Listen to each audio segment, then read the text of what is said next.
कोमल रडून रडून शांत झाली होती.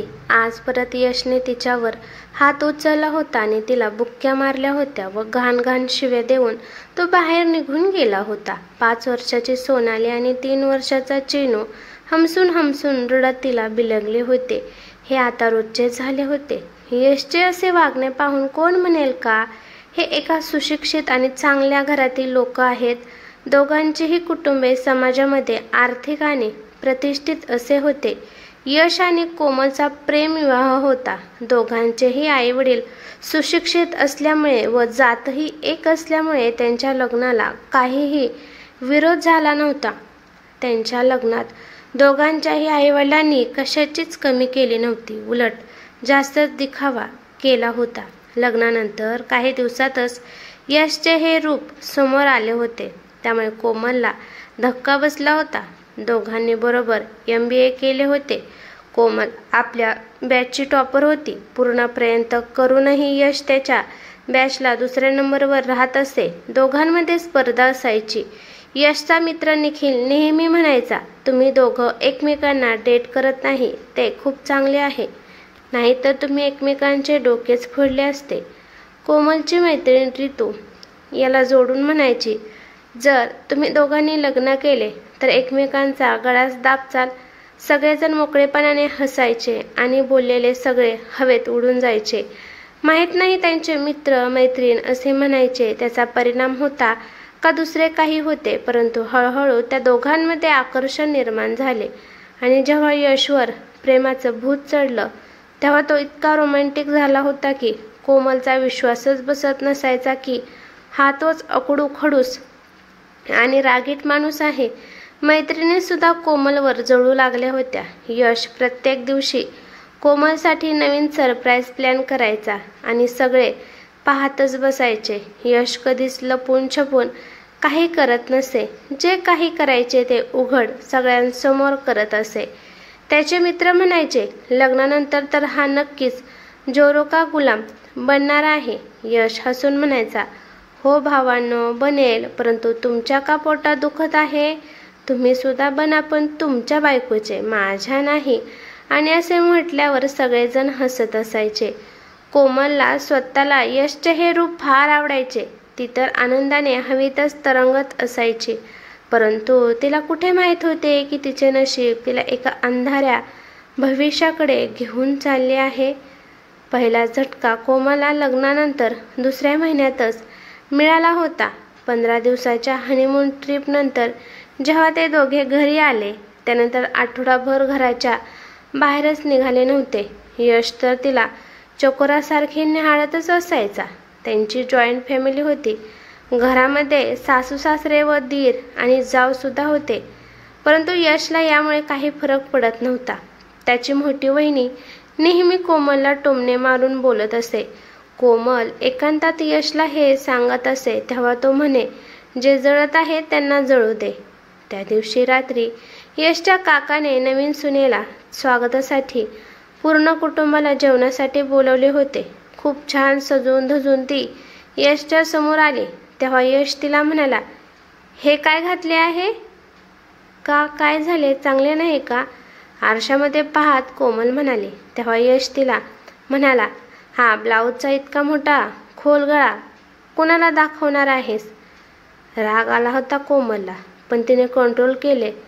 अच्छा, म्हणजे हे साहेब अनसिक्युअर होत आहेत. कोमल विचार करू लागली. तेवढ्यात यश म्हणाला, जा बदलून ये, तोपर्यंत मी आईजवळ थांबून तुझी वाट पाहतो. असे म्हणून यश तेथून निघून गेला. कोमलचा नाराज झालेला चेहरा काकांच्या घरी गेल्यानंतर तेथील सगळ्यांच्या मैत्रिणीपूर्ण मोकळ्या वातावरणामुळे परत खुला होता. जेवण झाल्यानंतर ते सगळेजण हॉलमध्ये हसत चेष्टा मस्करी करत बसले होते. खूपच छान वातावरण होते. काकांच्या घरातले सगळेजण कोमलच्या सुंदरतेची आणि हुशारीची स्तुती करत होते. थोडीशी चेष्टा मस्करी पण चालू होते. कोणाच्या तरी बोलण्यावर कोमल खळखळून हसू लागली. तेव्हा यश तिच्यावर ओरडला, काय हे हे हे करून मोठ्याने हसत आहेस? जरा हळू मॅनर्सने हसता येत नाही का? यशने असे म्हटल्यामुळे सगळेजण शांत झाले. वातावरण सगळे बिघडून गेले. काहीच न बोलता सर्वजण घरी आले. बेडरूममध्ये आल्यावर कोमल खूप रडली, परंतु यशला काहीच वाटले नाही. तो तिच्याकडे पाठ करून आरामशीरपणे झोपी गेला. सकाळी सुद्धा घरात या बाबतीत काहीच बोलणे झाले नाही. त्याला कोणी विचारलं नाही की समजूनही सांगितले नाही. मोठ्या जावेच्या चेहऱ्यावर एक कुटील हास्य दिवसभर होते. काही दिवसांनंतर यशच्या एका मित्राची ॲनिव्हर्सरीची पार्टी होती. यशने तिला तयार होण्यासाठी सांगितले आणि कडक ताकीद दिली की ही माझ्या मित्राची पार्टी आहे, तेव्हा व्यवस्थित अंग भरून कपडे घाल, नाहीतर मला दाखव काय कपडे घालणार आहे ते. ही तर फक्त सुरुवात होती. तिने घातलेल्या कपड्यांवर टीका करणे, तिला टोचून बोलणे ही तर यशसाठी सामान्य बाब झाली होती. त्या दिवशीची पार्टी खूप धमाकेदार होती. संगीत चालू होते. संगीतावर सगळे ताल धरून नाचत होते. संगीत ही तर कोमलची कमजोरी होती. ती स्वतः तल्लीन होऊन संगीतावर ताल धरून नाचत होती. तेव्हा अचानक यश तिच्यावर ओरडला, काय नाचणाऱ्या बायासारखे ठुमके लावत आहेस? आता मुलगी नाहीस तू. मागच्या गोष्टी विसरून जा. तू आता एक इज्जतदार घराची सून आहेस, तेव्हा चांगल्या माणसांसारखे वागायला शिक. तिचा असा झालेला अपमान कोमलला सहन झाला नाही आणि ती रडतच बाहेर पळाली. यश सुद्धा मागे मागे पळाला आणि ते घरी आले. घरी आल्यानंतर कोमलने तिच्या सासूबाईंना जे काही झाले ते सांगितले आणि सासूची प्रतिक्रिया ऐकून तर ती चकितच झाली. हे बघ सुनबाई, नवरा बायकोच्या मध्ये असे छोटे छोटे भांडण तर होतच असतात, त्याकडे लक्ष दिले नाही पाहिजे.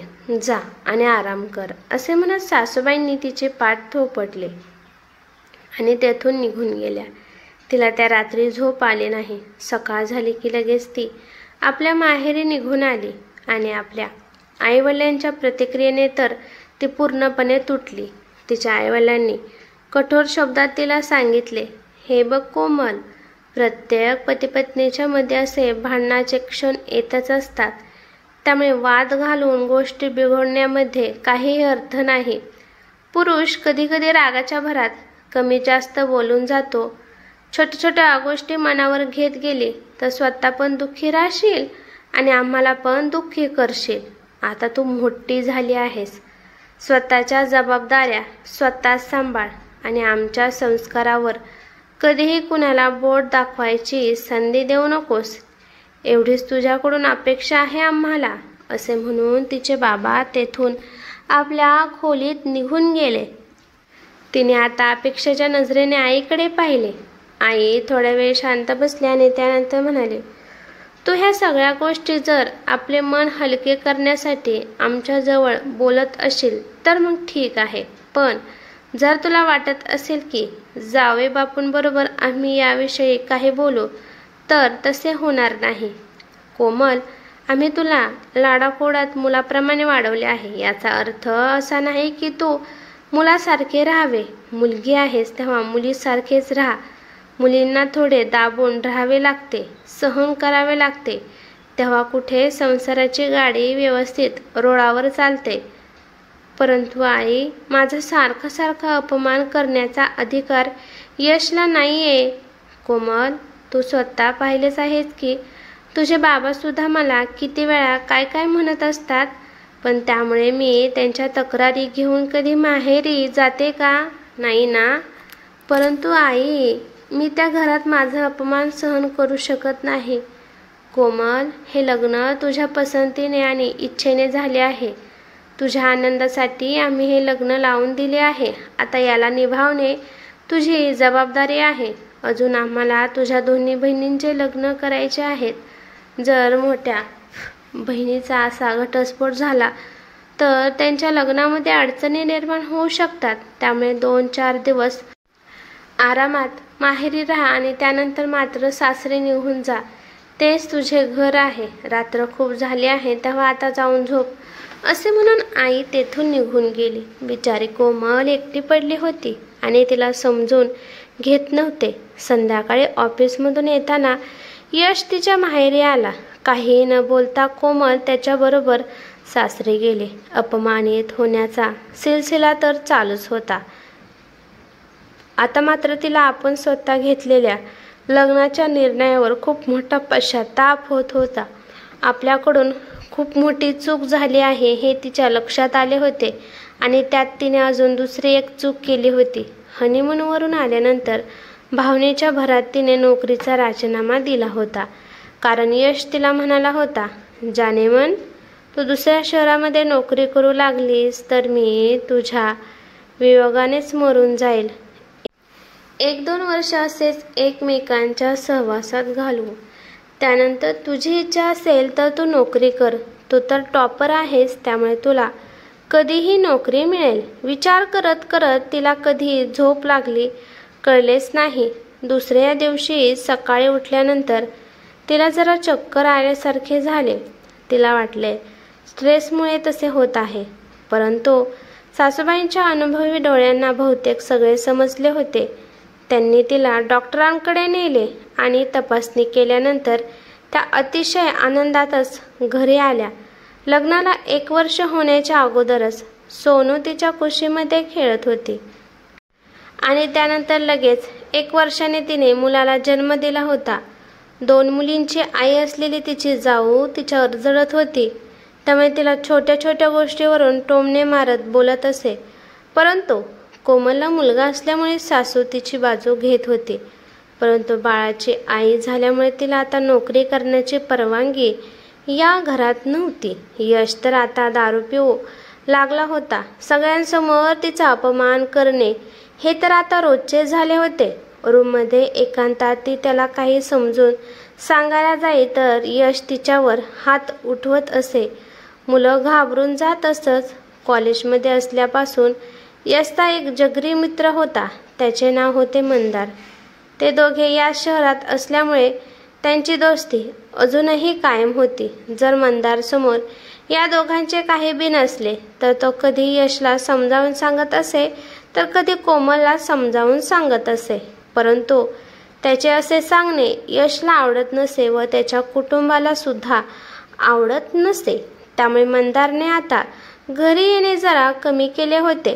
परंतु मोबाईलवरून तो कोमलच्या संपर्कात होते. कोमल सुद्धा जेव्हा त्रासिक असे आणि मन मोकळे करायचे असेल तेव्हा एकटी असताना गपचूप मंदारला फोन करत असे. मंदार नेहमीच तिची हिंमत वाढवण्याचा प्रयत्न करत असे आणि आपल्या पायावर उभा राहण्याचा सल्ला देत असे.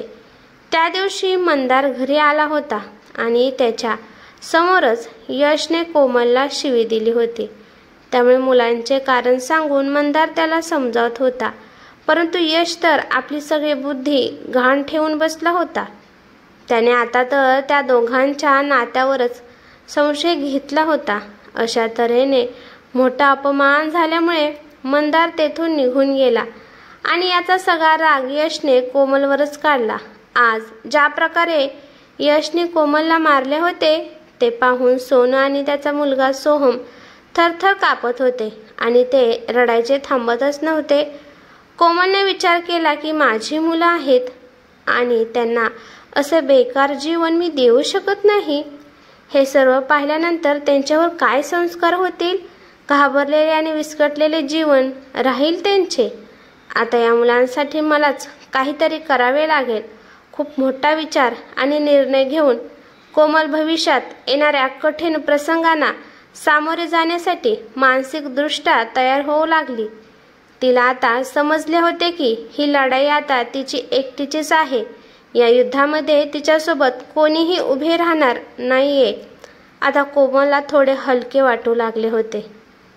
दुसऱ्या दिवशी यश कामावर निघून गेल्यानंतर कोमलने लॅपटॉप उघडला आणि नोकरीच्या वेबसाईट उघडून बऱ्याच ठिकाणी ॲप्लिकेशन दिल्यानंतरच ती रूमच्या बाहेर आली.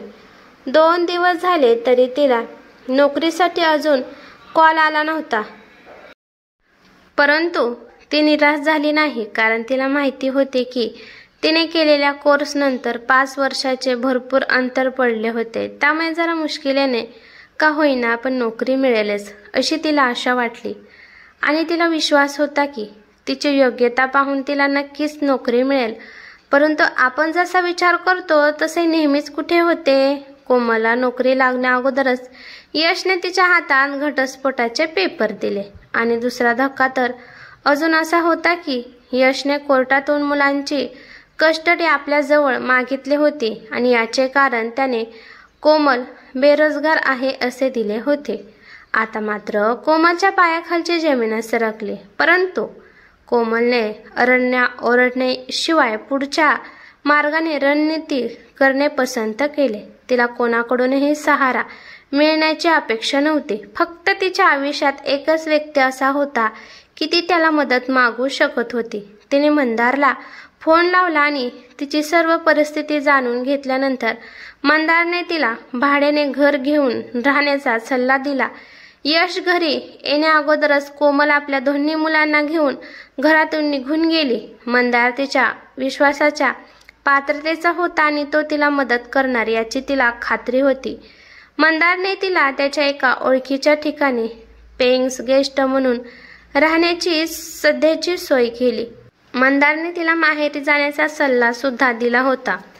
परंतु कोमलने त्याला असे सांगून नकार दिला होता की ही माझी लढाई आहे, त्यामुळे मला त्यांना त्रास द्यायचा नाही.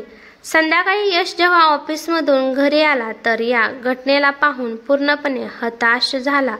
घरातल्या लोकांवर ओरडला, तुम्ही तिला थांबवले का नाही? ती अशा प्रकारे माझ्या मुलांना घेऊन जाऊ शकत नाही. तेव्हा त्याचे घरचे त्याला म्हणाले, आम्हाला वाटले की याबाबतीत तुमच्या दोघांचे बोलणे झाले आहे. वहिनीने तोंड वाकडे करून सांगितले. तो आपल्या रूममध्ये आला. त्याच्यावर एवढे मोठे संकट आले होते, परंतु कुटुंबातले कोणीही त्याच्याजवळ त्याचे सांत्वन करण्यासाठी आले नाही की कोणाला त्याची दया आली नाही. त्याला समजले होते की ज्या कुटुंबावर कोमल प्रेम करत होती त्या लोकांना कोमल या घरातून गेली म्हणून काहीच वाटत नव्हते. अर्ध्या रात्री यशला भूक लागली होती. तो उठून डायनिंग टेबलकडे आला तर त्याने पाहिलं की टेबलवरती 2 चपात्या आणि भाजी झाकून ठेवली होते. तेच खाऊन तो परत झोपायला गेला. कोमल असती तर त्याच्या जेवणाची काळजी घेऊन त्याला जेवण गरम करून वाढले असते. दुसऱ्या दिवशी सकाळी घरात सगळे सामान्य वातावरण होते. जेव्हा तो बाहेर जाऊ लागला तेव्हा आईने विचारले, कोमलशी काही बोलणे झाले का? यश म्हणाला, नाही, स्वतःच गेली आहे तर स्वतःच परत येईल. काळजी करण्याची कुणालाही काही गरज नाही. रागामध्ये यश बोलला आणि म्हटला, हे घटस्फोटाचे पेपर आहेत, तिची अक्कल ठिकाणावर येईल, तुम्ही पाहत राहा. असे म्हणून यश बाहेर निघून गेला. असेच दिवस पुढे चालले होते. 1 महिना झाला. असे करत करत पूर्ण 1 वर्ष गेले. परंतु कोमल काही परत आली नाही. कधी तिचा फोन सुद्धा आला नाही. यशने सुद्धा आपल्या आकडू स्वभावामुळे तिला कधी फोन केला नाही. परंतु या काळात त्याला कोमलची कमी मात्र खूप जाणवत होती. या अशा विस्कटलेल्या वातावरणामुळे त्याच्या कामात लक्ष लागत नव्हते.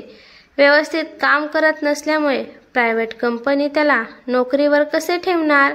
कंपनीने त्याला नोकरीतून काढून टाकले. आता तो बेरोजगार झाला होता आणि असा बेरोजगार दीर त्याच्या वहिनीवर ओझं बनला होता.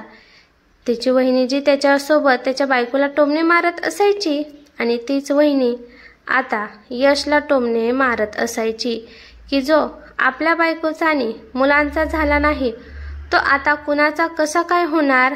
आपल्याच घरात त्याची स्थिती अनोळखी पाहण्यासारखी झाली होती. आता त्याला आपल्या जीवनातील कोमलचे महत्त्व समजू लागले होते. आता तो मानसिकरित्या कोमलला भेटण्यासाठी स्वतःला तयार करत होता. तेवढ्यात त्याच्याकडे एक पोस्टाने कोर्टाने हस्तलिखित केलेला घटस्फोटाचा कागद आला होता आणि सोबतच कोमलने मुलांच्या कस्टडीचा दावा सुद्धा ठोकला होता. कारण ती आता बेरोजगार नव्हती तर ती एका मोठ्या कंपनीची HR हेड होती. या प्रकारे तिने आपल्या पतीला धडा शिकवला होता. तर कशी वाटली आजची कथा कमेंट करून नक्की सांगा. कथेला लाईक करा आणि चॅनलवर नवीन असाल तर सबस्क्राईब करायला विसरू नका. धन्यवाद.